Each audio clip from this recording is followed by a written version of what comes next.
We do see equities having slumped as yields really started to turn up early in the session. I think that's important. We have to continue to watch yields very carefully. We saw the 10-year close up at 426, so that really breaks the entire downtrend that we've seen over the last 2.5 weeks in yield.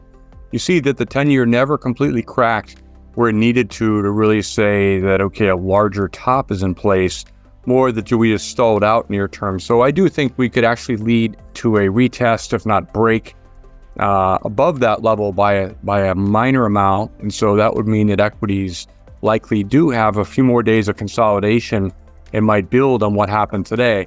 I don't think it's going to prove serious in nature. When I look at S&P, this level near 44.58 is going to be really key. That's really the former peak from back on the 24th. If that's broken, we might have a little bit more, but I'm not really sure that we're going to break the lows that we're seeing in August right away. If anything, this pullback should represent a chance to really buy dips and think that we can actually push higher in the month of September, which would really go against a lot of the seasonal trends.